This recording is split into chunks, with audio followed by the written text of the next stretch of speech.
Hey guys, Vigits, apa kabar? How are you?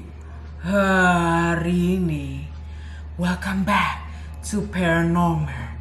Yes, minggu lalu itu gue sudah janji ke kalian bahwa gue akan nge-retell story. Atau bisa dibilang gue akan menceritakan kembali pengalaman terseram, cerita pengalaman terseram dari Sasha Marissa subscribers of Sasha Marissa. Yes, bagi kalian yang belum ngerti maksudnya tadi gue ngomong apa, gue janjiin apa, I think it is better for you to check my previous video. Karena di video sebelumnya gue itu menceritakan cerita horor terseram based on true story dari website Reddit. But in today's video, it is special cerita dari kalian. Yes, di dalam video ini gue akan menceritakan 3 horror stories. Dan setiap ceritanya itu not short, so it's pretty long. Jadi go grab some snacks dulu. Gue bakal nunggu di sini. Lo bawa semua cemilan or I don't know because this is gonna be a long video, y'all. Anyway, daripada intronya kepanjangan, I will be appreciated if you click the like and subscribe button for me first. I will be appreciated because I think I deserve a like and subscribe. So here's 3 cerita terseram pengalaman pribadi subscribers of Sasha Marissa. Let's go. Oke, sebelum gua memulai untuk storytellingnya ya, gue pengen ngasih tau kalian, gue akan menceritakan itu dari sisi gue. Jadi maksud gue itu gue jadi kalian gitu. Jadi ketika gue ngomong gue, I'm talking about the person who sent me the story. Jadi kayak first person. Oke, untuk cerita yang pertama, cerita pertama ini diberikan oleh Dan, namanya Dan with double N. Alright, dia nggak ngasih gue judul, but I decided judulnya itu adalah Penghuni-penghuni misterius di kosan wanita. Let's just go into it. Cerita ini berawal ketika gue itu pindah ke Jakarta.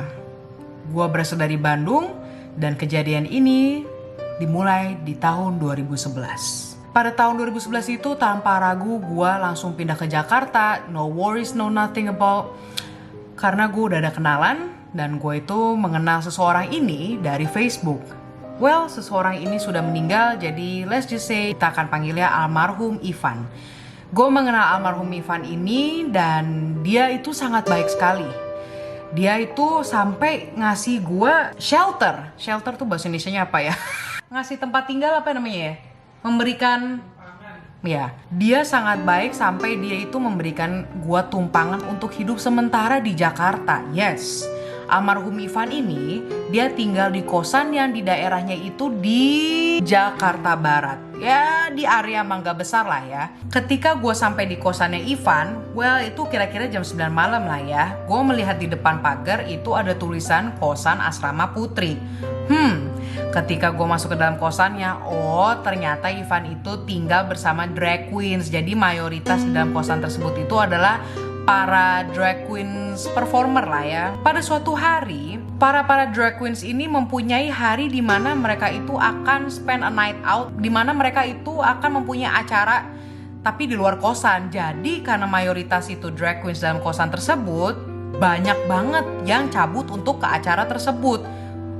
Bukan banyak banget sih, hampir semuanya, dimana gue satu lantai cuma gue doang di dalam kosan itu. Long story short, gue itu gak sama Ivan pas lagi hari itu. Gue sendiri, Ivan lagi pergi. Nah, ketika gue sendiri, datanglah adiknya Ivan, adik keduanya Ivan yang namanya itu adalah Fajar. Dia dari Tangerang datang ke kosannya Ivan untuk menginap sebentar lah. Ya udahlah, akhirnya gue bersama adiknya Ivan di situ, tinggal berdua. Di lantai 3, berdua-duaan sendiri-sendirian.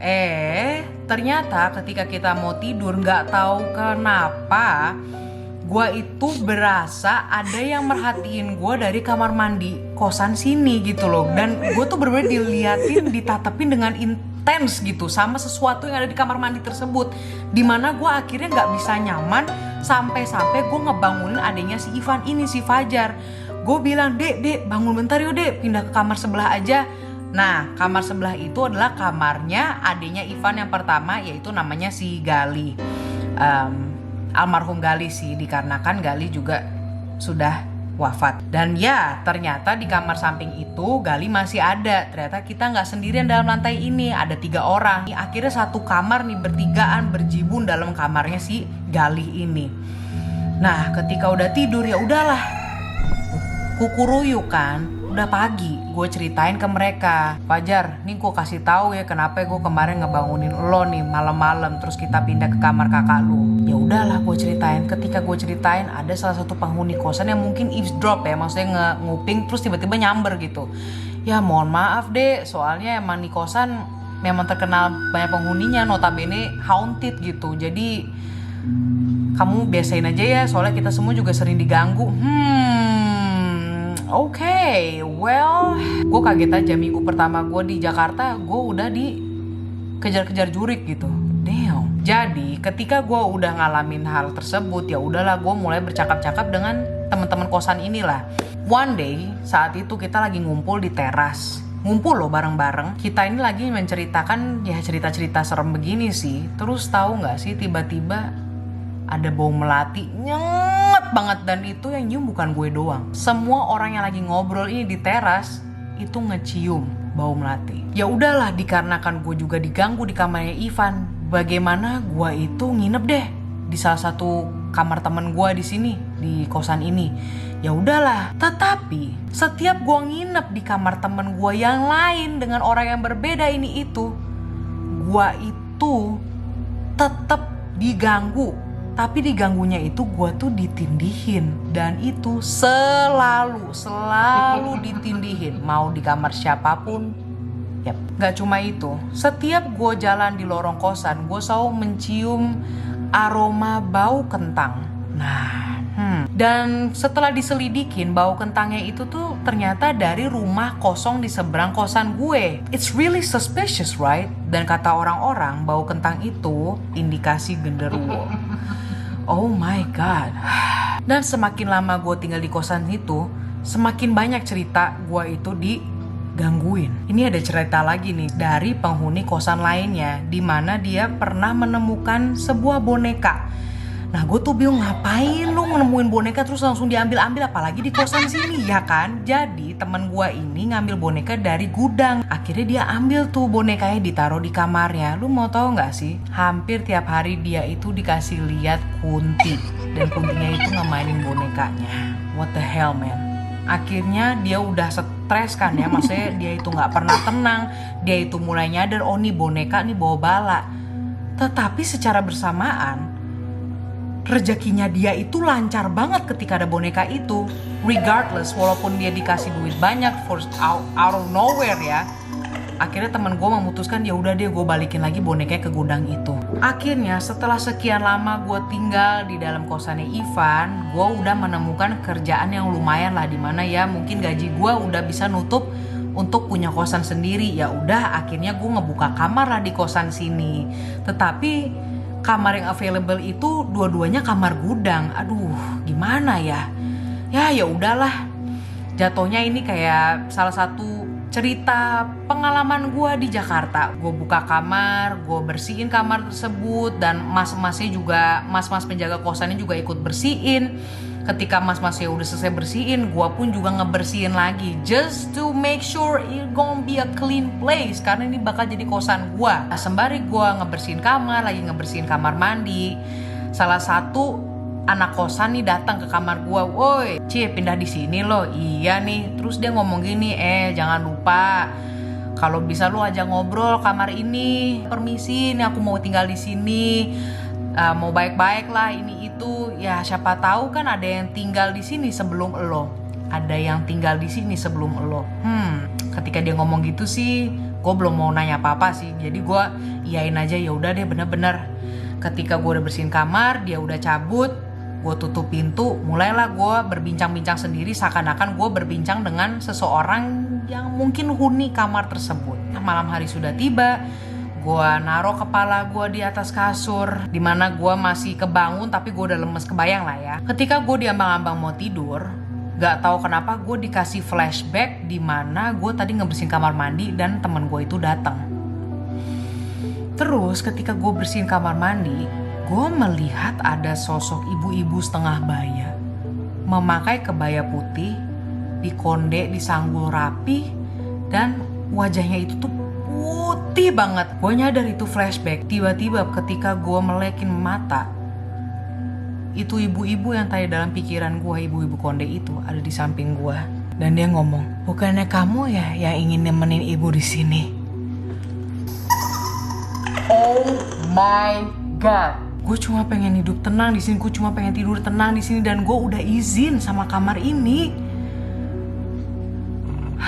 Mulai dari situlah gue insomnia, dimana gue itu nggak mau yang namanya tidur malam hari. Jadi ketika gue udah selesai kerja, sore-sore gue tidur, dan pas lagi udah tengah malam gue akan bangun sampai pagi, karena gue nggak bisa yang namanya tidur dan digangguin seperti itu lagi. Dikarenakan gue insomnia terus menerus dengan jangka waktu yang lama, akhirnya gue memberikan myself kesempatan untuk membenarkan jam tidur gue lagi. Ketika gue mencoba tidur untuk pertama kalinya di malam hari, ketika gue mau menutup mata dan pas lagi membuka mata lagi, gue melihat sosok kunti merah. Tingginya itu sampai ke atap-atap kosan gue. Saking dia tingginya itu, dia tuh sambil tolak pinggang ngeliat gue kayak begini.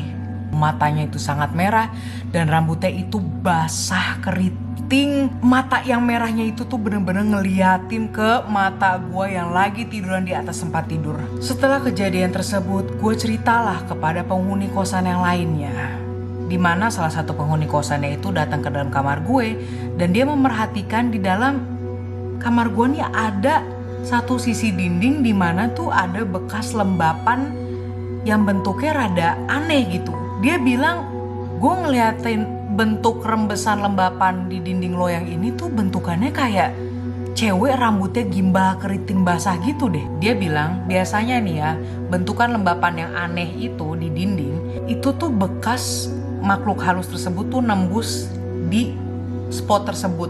Jadi dia leave mark. Pada suatu hari, tetangga gue ini ya mereka pacaran lah ya. Tiba-tiba mereka berantem. Salah satu pasangannya ini larilah ke kamar gue untuk seek comfort. Akhirnya dia nyantulah di kamar gue. Dia tanpa dia sadarin, terus tiba-tiba dia kelakuannya aneh dan nyender pas banget di dinding lembab tersebut. Tiba-tiba dia kayak menyeringgis gitu-gitu sendiri. Ternyata dia kesurupan. Akhirnya gue nyadar kalau dia kesurupan. Akhirnya gue pegang-pegang, woi nyadar, woi. Pas lagi gue megang dia untuk nyadarin dia, dia malah kabur ke kamar samping gue. Kamar samping gue itu gudang juga, yes. Dan itu belum diisi orang, udah bener-bener gudang segudang-gudangnya. Akhirnya dia pas lagi lari, dia ke pojokan, terus dia tetap ketawa-ketawa, terus nangis lagi, nangis lagi. Akhirnya gue sadarin lagi, gue minta dia sadar, dia nggak sadar.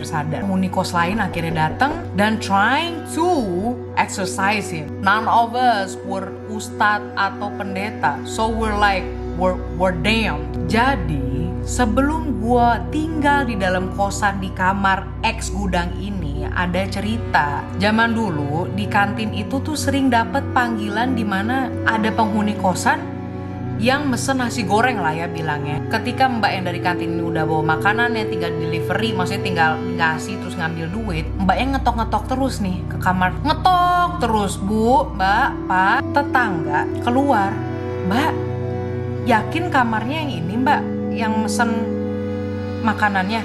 Iya bu, kamar sekian-sekian, ini kan kamarnya ini nomornya sama yang kayak di telepon tadi. Tetangga gua itu bilang, mbak, berapa mbak ini harga nasi gorengnya? Udah saya aja yang bayar, karena ini yang mbak ketok-ketok ini gak ada siapa-siapa, dalamnya itu gudang.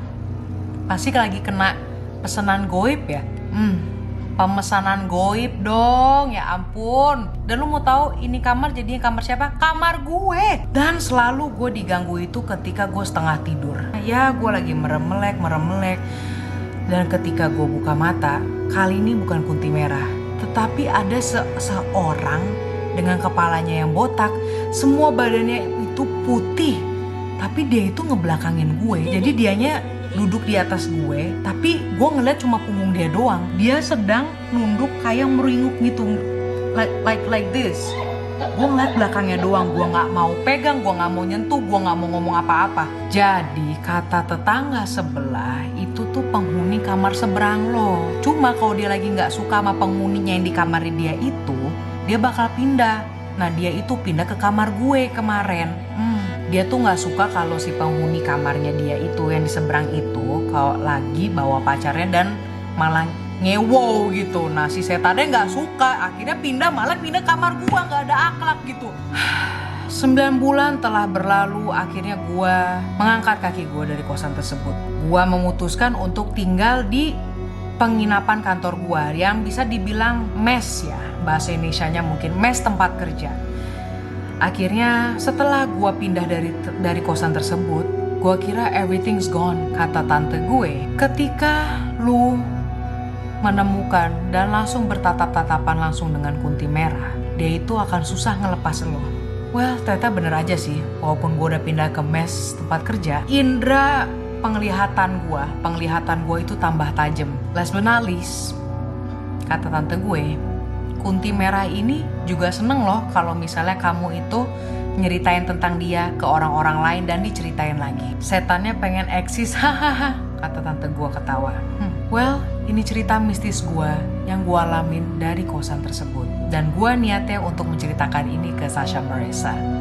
Karena again, si kunti merah itu senang loh kalau gue nyeritain tentang dia ke orang-orang lain.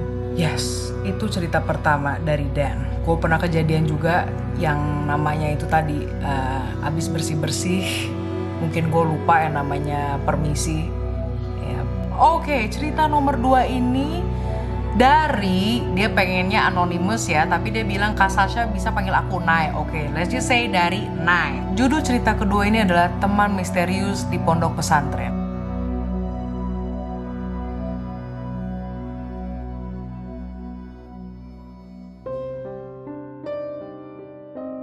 Pada suatu hari tahun 2016 ini, gua memutuskan untuk melanjutkan pendidikan gue itu di pondok pesantren. Yes, karena gue bingung mau masuk di mana ya. Ya udahlah, gasin aja pondok pesantren. Kehidupan di pondok pesantren ini ya lumayan sibuk sih, dimana gue tuh bangun jam 3 pagi dan kita boleh tidur mulai jam 10 malam. Pada suatu hari ketika gue lagi menjalani ya sekolah lah ya di sini, masuk kelas, belajar ini itu, nggak tahu kenapa kok gue bisa merasakan sesuatu yang ngelihat gue terus gitu. No, gue bukan anak indigo sama sekali. Gue anak yang normal-normal aja. Gue lagi mandi sama Om Midnis, gue malah ngeliat wujudnya langsung. Ya udahlah, gue cerita ke teman-teman gue ini. Ternyata mereka sama sekali nggak percaya. Mereka bilang kalau gue itu pembohong. Dan lu mau tahu nggak sih, gue malah dijauhin, woy. Tetapi gue kenal ada satu anak nih ya dalam kelas gue. Gue gak begitu sering negor sih, tapi gue nyadar bahwa gue sama dia mungkin ada kesamaannya, dikarenakan kayaknya dia lebih sensitif untuk melihat dan ngesense sesuatu tersebut di pondok pesantren ini. Kita bisa bilang nama samarannya Putri. Gue nanya ke Putri, Putri, kamu lihat gak di depan tuh, di jendela depan kan ada pohon tuh. Aku kok kayak ngelihat ada perempuan tinggi banget ya pakai baju putih. Oh, yang di depan itu yang rambutnya kayak model ya, yang rambutnya cuma sampai pundak. Aku kaget dikarenakan loh, Putri ternyata lihat juga. Bener, berarti emang bener-bener Putri tuh peka. Kan dia sambil ketawa, nggak apa-apa, kamu tuh sebenarnya bisa lihat juga. Gue ceming, gue diem aja, gue sampai bingung mau ngomong apa. Kenapa gue tiba-tiba bisa indigo semenjak gue masuk ke pondok pesantren ini? Long story short, dikarenakan gue sering diliatin sesuatu yang gak diinginkan ini lah ya selama di pondok pesantren. Gak tahu kenapa gue jadi lemah gitu, gue sering sakit, sering ngedrop. Ya udahlah, pada suatu hari ini gue nggak bisa deh yang namanya masuk ke kelas, gue nggak bisa yang namanya ngikutin pelajaran, gue bener-bener lemes, gue pengen istirahat aja. Karena kan semuanya pada masuk, cuma gue doang di rumah pesantren ini. Pintu tiba-tiba ngedobrak, brak. Ya ampun, gue mau tidur, tiba-tiba badan gue sesak. Pas gue buka mata, ternyata itu udah sosok wajah anak kecil, kepalanya botak, kulitnya itu merah bagaikan dia itu kayak abis kebakar gitu loh. Terlupas luka-luka merah, kelihatan daging merah ini itu, giginya tuh kayak taring menyeringai depan muka gue. Dan you mau tahu nggak sih, mukanya itu depan gue cuma 1 cm doang. Dari mulutnya itu keluar cairan yang berwarna merah, warnanya darah gitu. Dan setelah itu gue udah gak nyadar apa-apa. Gue cerita ke ketua kamar gue, dia gak percaya. Gue cerita ke teman-teman gue, mereka tambah ngejauhin gue. Nobody believes me. Dan seketika itu gue kayak serasa diingetin gitu, bahwa untuk membersihkan pembalut sampai bersih dan dibuang di tempat yang benar. Soalnya gue punya firasat itu makanannya makhluk yang gue lihat itu. Makanannya itu adalah pembalut wanita. Pembalut wanita yang masih kotor. Well, itu cerita kedua. Tapi emang iya sih. Emang dari zaman gue SD itu nyokap gue tuh selalu ingetin gue, Mar, kalau misalnya udah selesai diperes, habis itu nanti dimasukin lagi di dalam plastik hitam. Kalau bisa dibuang yang bener ya, jangan asal-asalan. Nanti dijilat loh sama kolong WWI. Gue kira itu cuma fiksi. Gue kira itu cuma cerita untuk menakuti anak-anak. Ternyata itu bener. You know what? Let's just go to our last story. Ya, story ketiga. Alright. Story ketiga ini gue dapetnya dari Instagram, not from my email, dan username-nya itu gue taruh di sini aja ya. Thank you so much udah ngirim cerita ini beserta fotonya. Yes. Pada suatu malam, gue ingin mengajak anjing gue keluar jalan-jalan, guys. Nah, iya sih, aku seorang muslim tapi aku melihara anjing. Ketika kita lagi keluar malam-malam nih, tiba-tiba anjing gue mulai gonggong-gonggong gak karuan di suatu pohon ini, pohon besar ini. Loh, kenapa sih nih? Ya namanya siapa ya? Heli ya. Heli, diem boy. Kenapa sih? Ada apa? Ada apa kamu? Kenapa? Ya udahlah, karena gue panik juga. Gue ambil HP gue nyalin center tuh, mode center di HP gue terang-terangin di pohon itu. Lah, nggak ada apa-apa. Kenapa sih nih si Heli? Dia masih gelisah. Ya udahlah, gue duduk dah tuh di atas jalan ya kan, di atas jalanan. Gue iseng nih mau foto anjing gue, bakal snapgram, crack, ya kan? Gue taruh di story, DM masuk. Dia itu nge-reply foto snapgram gue, snapgram foto anjing gue ini. Dan dia bilang, itu apaan yang di pohon ngap? Gue buka fotonya, sembari di spot yang masih sama. Kalian lihat sendiri deh fotonya. Ketika gue nyadar, panik, gue langsung bawa si Heli, gue pulang, gue lari. Akhirnya gue pas lagi nyampe, gue tidur di kursi malas ruang keluarga sama ibu. Karena ibu biasanya tidur di depan TV. Nah, posisi kursinya itu hadap jendela luar rumah. Jam 3 pagi, gak sengaja kebangun dan lihat ada orang tinggi besar dan lagi lihat gue langsung bangunin nyokap sama bokap, dan bokap langsung pergi keluar sambil bawa ekor pari. Menurut orang dulu, ekor pari itu bisa untuk ngusir hal-hal yang gaib. I guess that's it, guys. So far, cerita yang bikin gue merinding banget itu adalah cerita yang pertama karena gue itu bener-bener kejadian, dan yang cerita kedua itu adalah lessons, pelajaran bagi kalian semua, bagi cewek-cewek di luar sana. Dan ketiga, gue emang punya anjing ya.